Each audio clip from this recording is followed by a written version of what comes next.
கர்த்தருடைய பரிசுத்தமான நாமம் மகிமைப்படுவதாக. ஆசீர்வாதமான ஒரு நல்ல கால வேளையிலே அனுதின மன்னா என்கிற வேத தியானத்தினால் உங்களை சந்திப்பதில் மிகுந்த சந்தோஷம். கிருபையாய் கர்த்தர் தந்த நாளுக்காக கர்த்தரை துதிப்போம். இந்த நாள் மே மாதம் 29ஆம் தேதி வியாழக்கிழமை காலவேளை. இந்த காலவேளை தியானத்திற்கான அதிகாரம் உபாகமம் 1ஆம் அதிகாரம். உபாகமம் 1ஆம் அதிகாரத்தில் 46 வசனங்கள் இருக்கிறது. இந்த உபாகமம் என்பதே மோசையினுடைய நாட்கள் முடிவடைய போவதை மோசே அறிந்ததினாலே இஸ்ரவேல் ஜனங்களோடு கூட தேவன் தனக்கு சொன்ன காரியங்களை எல்லாம் அவன் திரும்ப சொல்லுகிற ஒரு அதிகாரமாக இந்த அதிகாரத்தை நீங்கள் வாசிக்க முடியும். இந்த அதிகாரத்தில் நீங்கள் வாசித்து தியானிக்க ஏராளம் பகுதிகள் இருக்கிறது. ஆகிலும் இந்த காலை தியானத்திற்காக அதனுடைய 16, 17 வசனங்களை வாசித்து தியானிக்க கர்த்தர் உதவி செய்வாராக. மோசே மாத்திரம் தலைவனாய் இருந்த காலத்தில் இஸ்ரவேல் ஜனங்களை நியாயம் விசாரிக்கும்படியாக 1000 பேருக்கு அதிபதிகளாக, 100 பேருக்கு அதிபதிகளாக, 50 பேருக்கு அதிபதிகளாக, 10 பேருக்கு அதிபதிகளாக கோத்திரங்களில் உள்ளவர்களை ஏற்படுத்தினான் மோசே. அப்படி ஏற்படுத்தப்படும் பொழுது அவன் ஏற்படுத்தினதான அதிகாரிகளுக்கு சொல்லுகிற ஒரு வார்த்தையை நான் உங்களுக்கு வாசிக்க விரும்புகிறேன்.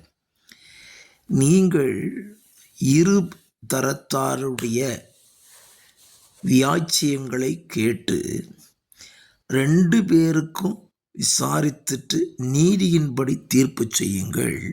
நியாயத்திலே முகதாட்சண்யம் பாராமல் பெரியவனுக்கு செவி கொடுக்கிறது போல சிறியவனுக்கும் செவி கொடுக்க கடவீர்கள். மனிதனின் முகத்திற்கு பயப்படுவீர்களாக.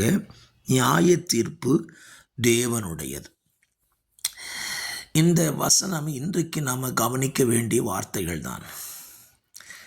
அதிகாரிகளாக, தலைவர்களாக ஏற்படுத்தப்படுகிறவர்கள் ஒரு காரியத்தை புரிய வேண்டுமா? என்ன? ஒரு மனிதனை குறித்த பிராது அல்லது குற்றச்சாட்டு வரும்பொழுது அதை ஏற்றுக்கொண்டு உடனே தீர்ப்பு செய்துவிடக்கூடாது. தலைவனாய் இருக்கிறவன் என்ன செய்ய வேண்டுமா? இருதரத்தாருடைய காரியங்களை அவன் கேட்டு விசாரித்து அதில் நீதி எது என்பதை அறிந்து அவன் தீர்ப்பு செய்ய வேண்டும். அதில் சொல்லுகிறார் பாருங்கள், நியாயத்திலே முகதாட்சண்யம் பார்க்கக்கூடாது. பெரியவங்களாக இருக்கிறாங்க, அவங்களுக்கு தீர்ப்பு செய்வோம், சின்னவனை கண்டுக்காமல் விட்டுக்குவோம் அப்படின்னு சொல்லக்கூடாதான். பெரியவனுக்கு செவி கொடுக்கிறது போல சிறியவர்களுக்கும் செவி கொடுக்க வேண்டும். அதில் சொல்லுகிறவர் மனிதனின் முகத்திற்கு பயப்படுவீர்களாக என்று எழுதுகிறான்.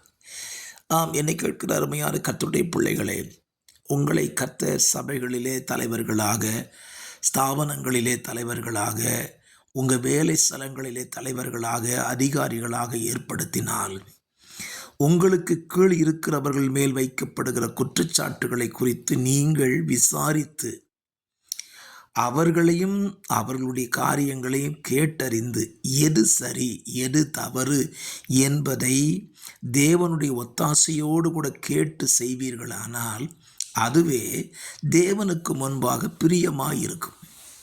இன்றைக்கும் பலரும் என்ன செய்கிறார்கள்? ஒரு தரத்தாருடைய காரியங்களை கேட்டு தீர்ப்பை வழங்கி விடுகிறார்கள். அது தவறு என்று வேதம் சொல்லுகிறது. ஆகவே மோசே சொன்னது போல இந்த காலவெளியில் உங்கள் வாழ்க்கையை அபியாசப்படுத்தி பாருங்கள். அது கர்த்தருக்கும் பிரியமாக இருக்கும், உங்களுக்கு சந்தோஷமாக இருக்கும். என்ன?